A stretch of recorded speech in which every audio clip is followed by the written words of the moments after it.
সারাদিন আমরা যে ভোট দেখেছি এটা আসলে একটা বহুল আকাঙ্ক্ষিত ছিল। ক্যাম্পাসে একটা উৎসব মুখর পরিবেশ ছিল, বিশেষ করে সাধারণ শিক্ষার্থী যারা যারা ভোটার ছিলেন তাদের সাথে কথা বলেছি, যারা ভোট আয়োজন করেছেন তাদের সাথে কথা বলেছি। আমরা নিজেরা বিভিন্ন কেন্দ্রে ঘুরেছি, যে কটা কেন্দ্র ছিল সবগুলোতেই যাওয়ার চেষ্টা করেছি।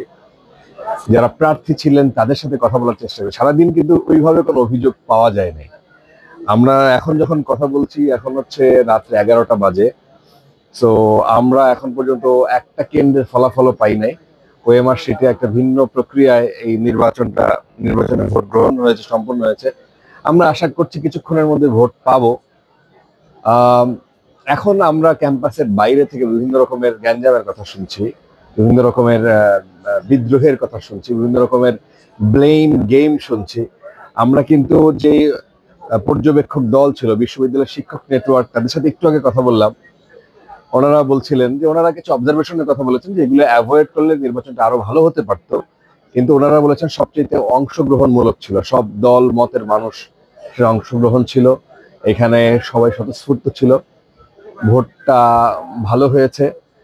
কিছু কিছু ছোট ছোট অবজারভেশন, যেমন যে ওই দুইটা কেন্দ্রে কিভাবে আগে আগে ফিল আপ হয়ে গেল ছাত্র শিবিরের দুইজনের নাম, বা তাদের ব্যালট নাম্বারে কিভাবে আগে আগে ফিল আপ হয়ে গেল, সেটা নিয়ে তারা বলছিলেন যে ওই ধরনের যে অভিযোগগুলো আসছিল সেই অভিযোগগুলো বিচ্ছিন্ন। ওনারা বলেছেন যে বিচ্ছিন্ন ওই অভিযোগগুলো ছাড়া বাকি ভোট আসলে সুষ্ঠু হয়েছে বলে তারা মনে করছেন। তো আমরা সাধারণ শিক্ষার্থীদের এখানে সবাই বসা, পুরো হল রুম এখন ভর্তি, সাংবাদিকরা ভর্তি, সবাই মোটামুটি মানে যারা স্বচক্ষে দেখেছেন এবং বলেছেন নির্বাচনটা আসলে কম্পারেটিভলি বেটার ছিল। 78%, 78.3% ভোট ঢাকা বিশ্ববিদ্যালয়ের ইতিহাসে, বাংলাদেশের ইতিহাসে যখন সুষ্ঠু ভোট হয়েছে আমি দেখি নাই, শুনি নাই। সো এটা একটা ভালো দিক।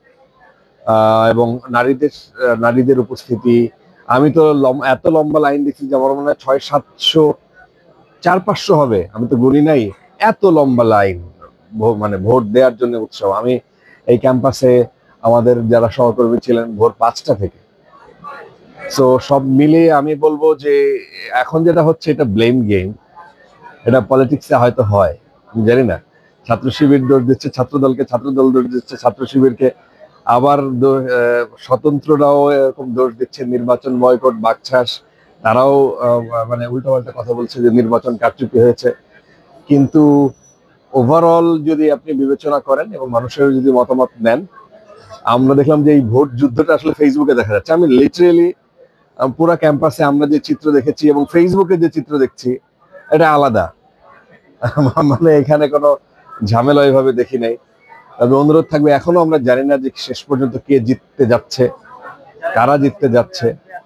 তো তারা যারা জিতুক আমার মনে হয় তাদেরকে ওয়েলকাম করা উচিত।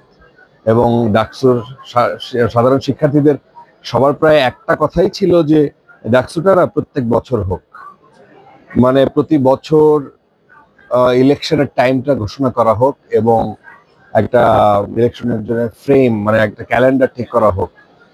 সো এইটা ছাড়া আমার মনে হয় যে বাকি নির্বাচন মেনে নিয়ে সবাইকে ওয়েলকাম করা উচিত। যে হারবে, আমরা এটা নির্বাচন চলাকালীন সময় পর্যন্ত প্রার্থীদের কাছ থেকে এই ধরনের কথা পাচ্ছিলাম যে মানে তাদের যে কোলাকুলি, তাদের যে হাত করা, আপন করে নেওয়া, সেই পরিবেশটা দেখছিলাম। কিন্তু নির্বাচন শেষ হওয়ার পর থেকে মনে হচ্ছিল যে এই সমস্যাগুলো দেখা যাচ্ছে।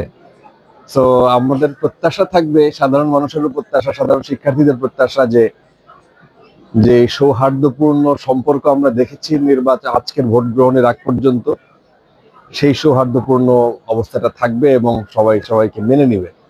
এবং যে বিজয়ী হবে, সে যিনি বিজিত হবেন তাকে দুজনকেই দুজনের মেনে নেওয়া উচিত।